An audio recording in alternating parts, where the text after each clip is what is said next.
Good afternoon. Hi, everybody. This is your brother R. Wilson Neal coming at you. And this is food for thought. You know, before I even get started, I want to give all praises to Allah, the Supreme Being.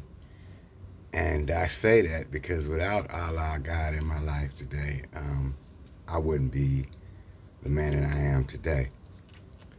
So let's get right into it. I don't think you can turn on your TV today without seeing some kind of news about P Diddy. I just got through watching the verdict where he was found not guilty of three of the most serious charges.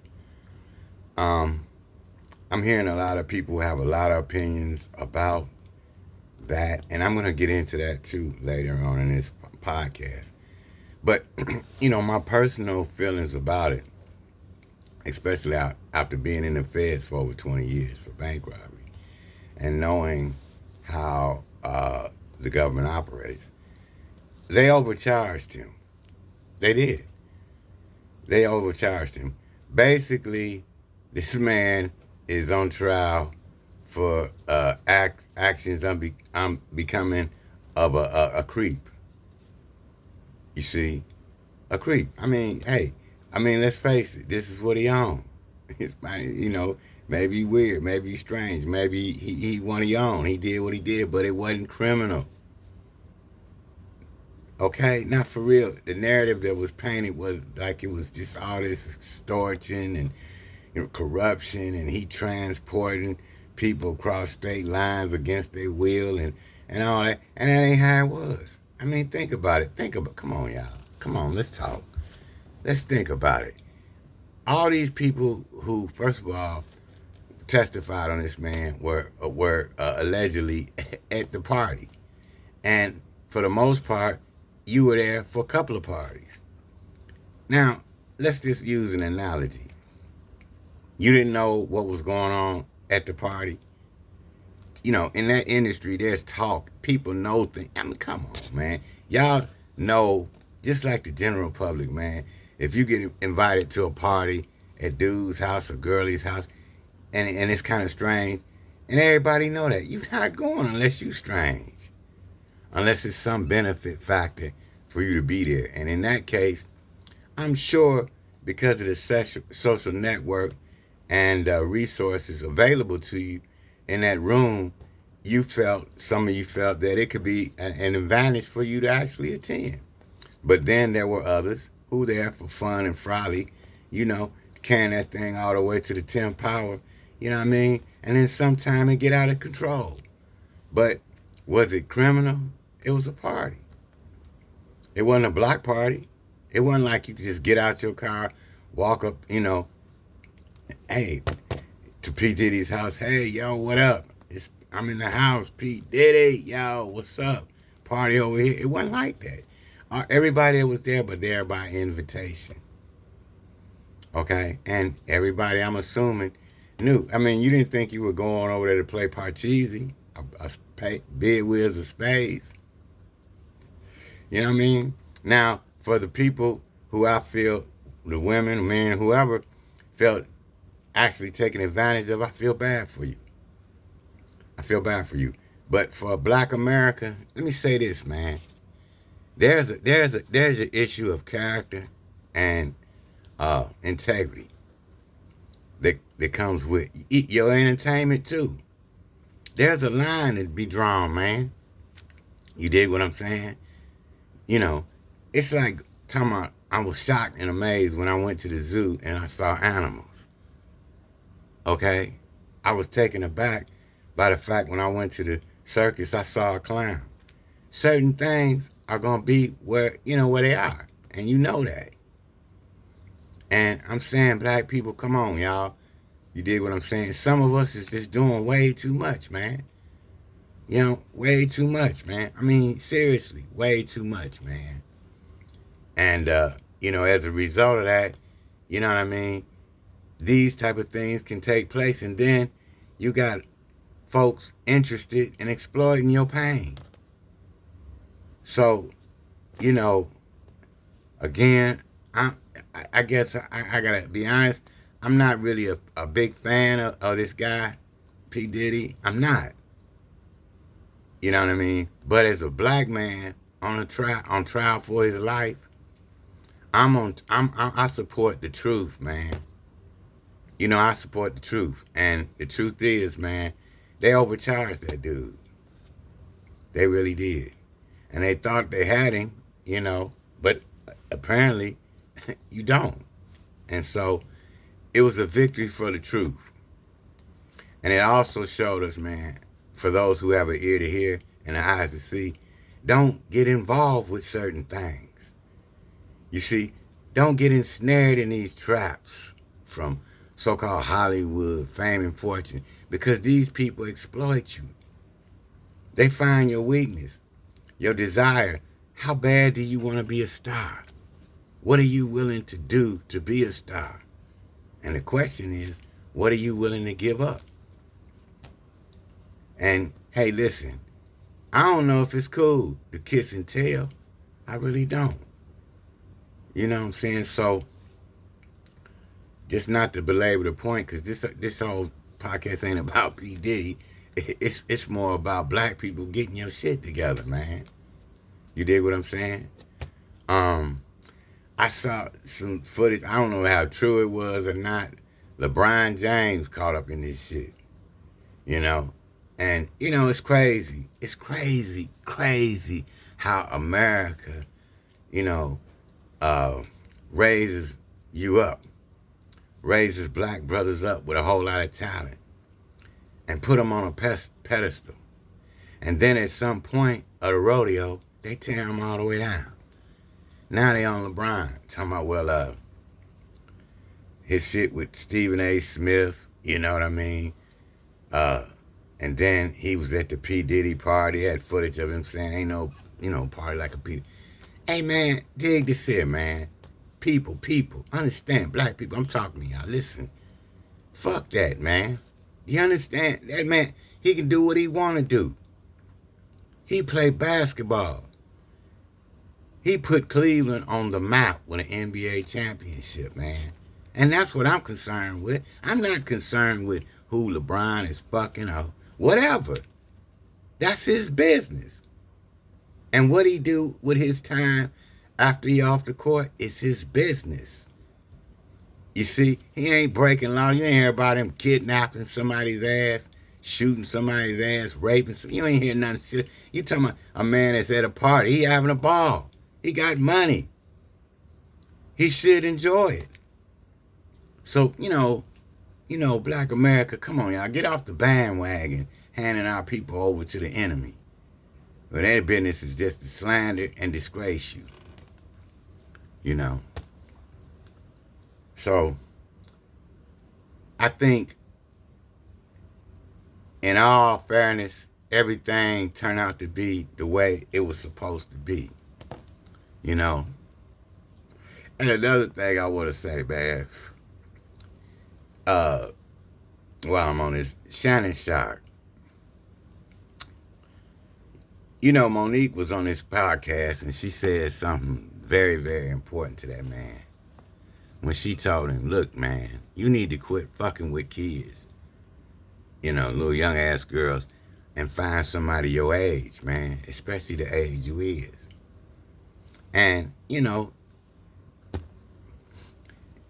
hey, Shannon Sharpe, man. You know, again, maybe on some creep shit. I don't know the man personally. But the vibes he giving off ain't, you know, somebody that, you know, I would support like that. You dig what I'm saying? Hey, man, represent at all times, man, and keep your wrongdoings out the sight of the public, man. The fuck is wrong with you? You know, it's dudes that would kill to have what you got. And you just squandering it like you just driving drunk and reckless. Get your shit together, man. And quit talking about they trying to, they after me. Man, don't give them nothing to go after you. You dig what I'm saying? And, you know, you got people on your podcast. This is what I don't like, man. I swear to God, it burns me up. I do comedy.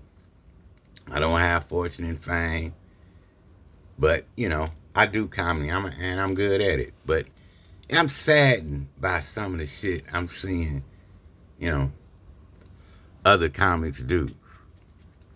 You know, coming on TV, just, basically tattletaling. That's what it is. Today there's a platform for that where you can just tell on somebody. You sit with them, you watch them, you participate. Maybe you do, you don't. But then you come on TV and tell on them. What type of shit is that? These conversations shouldn't be aired for the public. If you got an issue with somebody, go to them in private. Don't broadcast that shit all over the airways, man. It's the people that love that. Oh yeah, look, it reinforced the stigmas, stereotypes. Yeah, they ain't nothing but animals. Look what they doing. Woo, wop, wop.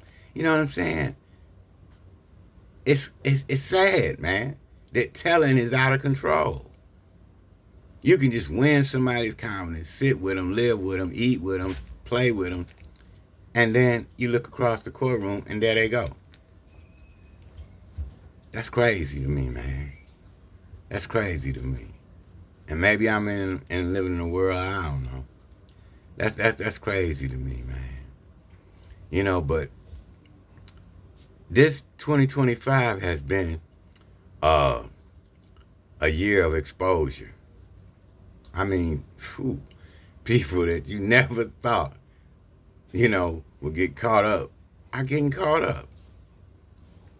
Especially in the black church, man. Let's talk about that.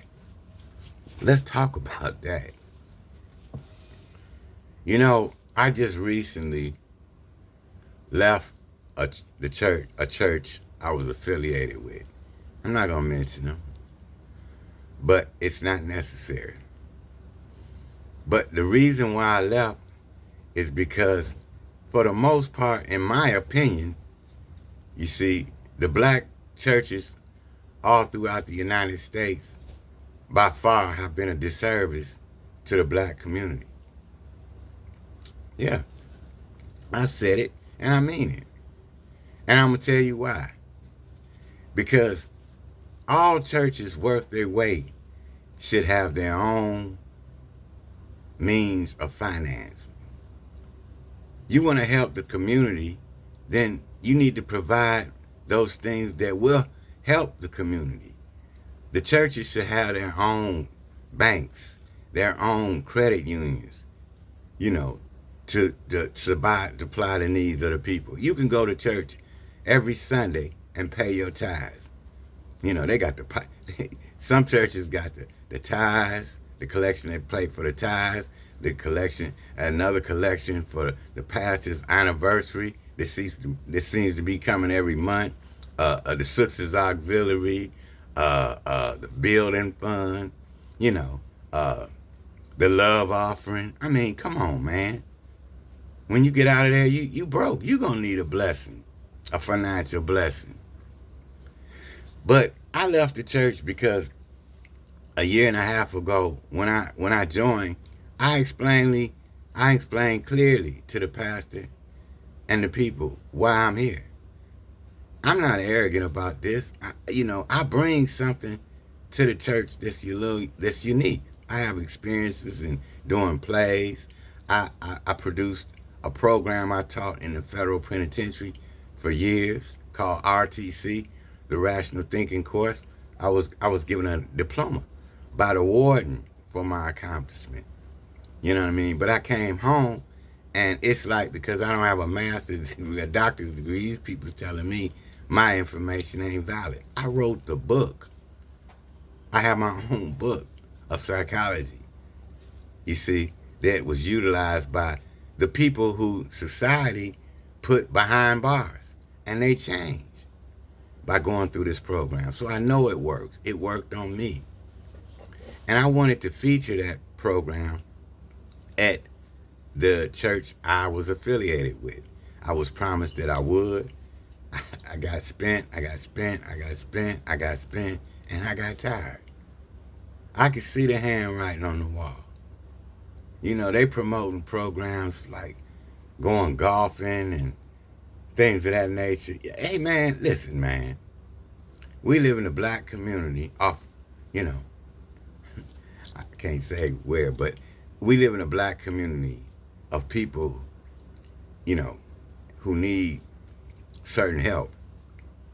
They need jobs. They need education. They need resources and networks that can connect them to take them out of the bubble so that they can flourish to be the people that God created them to be.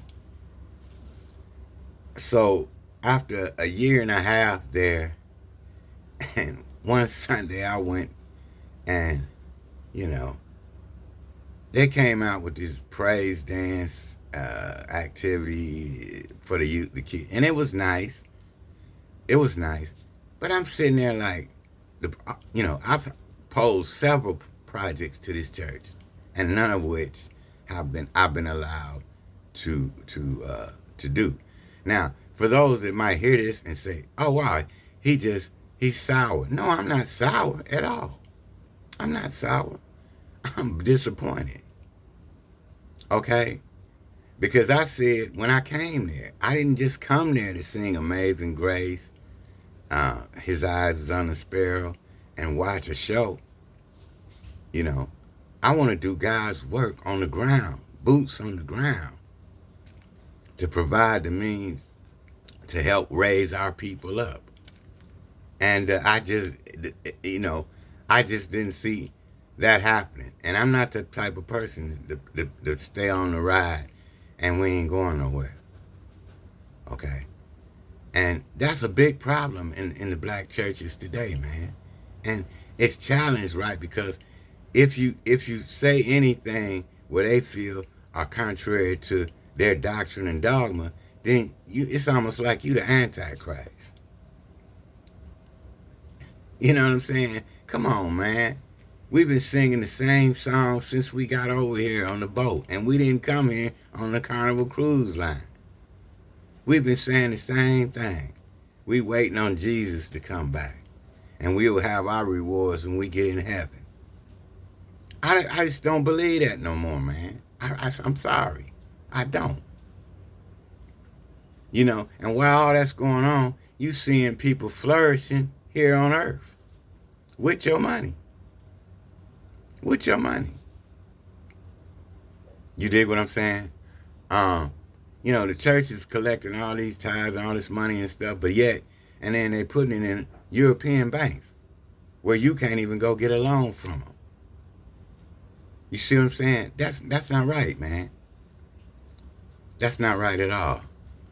And I'm not bashing the church. I'm not bashing the church at all. The church is a building. It is what it is. But the people who running it, I question. I do. I question. And I have a right to do that. You see, I'll be 67 on July the 7th next week, man. And I'm too old to play the fool. Seriously, man. I can sit at my house and worship. You see what I'm saying? Without somebody over my ear faking like they talking in tongues and all that. Man, come on, man. Read Corinthians where it say, well, God said I'd rather speak 5 words that you understand than 10 that you don't understand. Why would God talk to you in a language that you don't even... God don't shoot the breeze. Like, hey, did you see how many points LeBron... That ain't good. You know, God's messages are prophetic. You see what I'm saying? And have meaning. So he wants you to be able to understand his word. So why would he speak to you in a language that, I mean, come on, man. We've been doing this too long. Black people, we've been doing this too long. You see? And it's so crucial in these times, you understand, for us to collect ourselves, man. You know, I was working at a major rehab in Cleveland, 250 clients. Did a great job. You know, the people love me there. And one of the things I used to say to my clients is, man, you gotta have your finger on the temperature of what's going on. You see what I'm saying? And what's going on at this time is no time to be a dope fiend. I'm dead serious. This is no time to be a dope fiend. And I'm saying that experience because I used to be on crack. See? This is no time for that, man. To be unconscious. When all things peripherally are developing around you. You see? People taking full advantage of you. You dig? But here's the thing, for the government's sake, they not spending the money on drug rehabilitation they used to. Because now you expendable. You see? So I'm saying, and then it's a part of this rodeo where even when you get your shit together, you too old and too broke down to enjoy a quality of life. You see what I'm saying? And we focus on all the wrong things, man. Like I said, this, the Super Bowl and the NBA. Man, I don't give a fuck about that. Do you hear me? Really. The game you need to be watching is called life, and you need to be a willing participant. And stop sitting in the stands, complaining about the game or the people playing down on the field. They got their jerseys on. Whether they winning or not, they playing. You in the stands, a disgruntled fan, watching your life go by.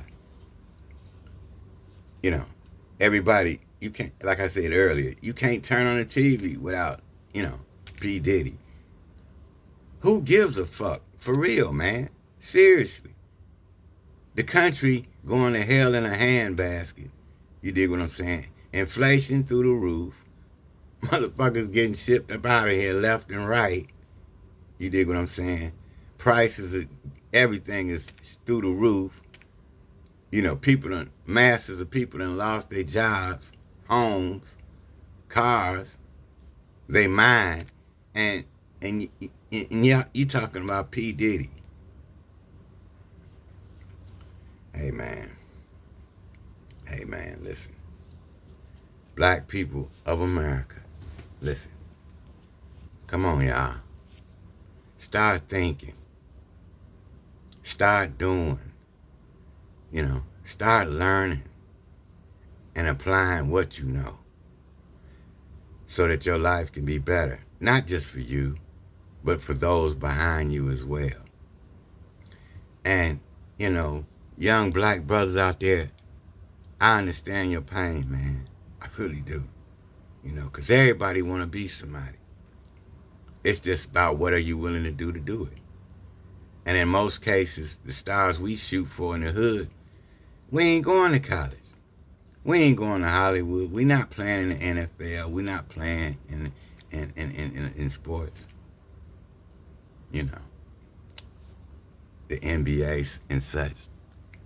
But what we found is that we can break laws and hustle, so-called, and feel that we have the power that we so desire. And we don't. It's like breaking laws and shit, man, only adds you to be susceptible to being incarcerated for a lot of years, man, and controlled. And you're not gonna like it. You're not gonna like it at all, man.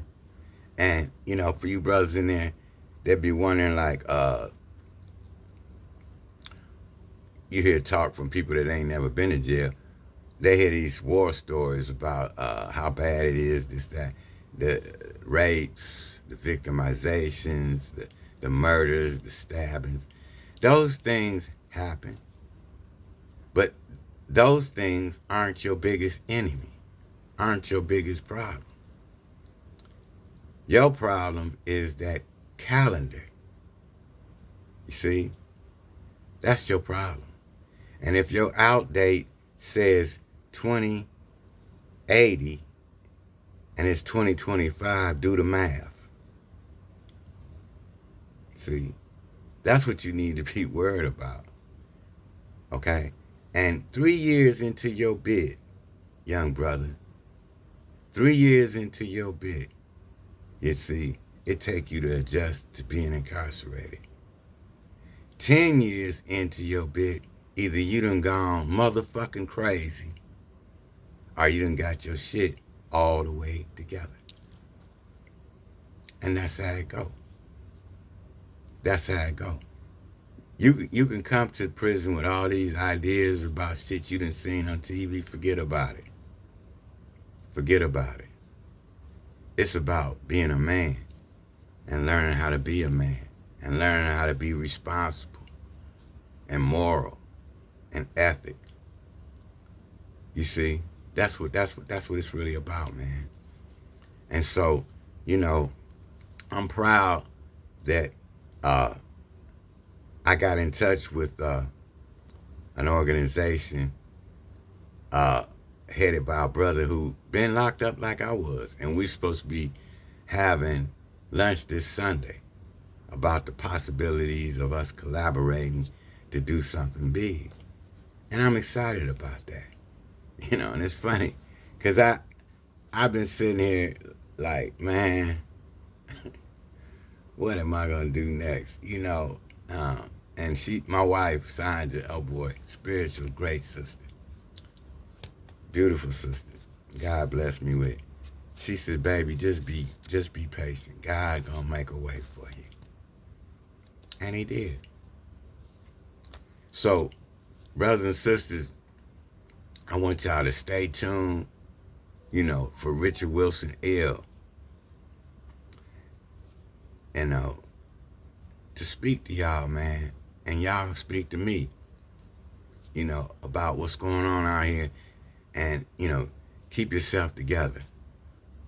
So on that note, man, I'm gonna run, and I bid you all peace.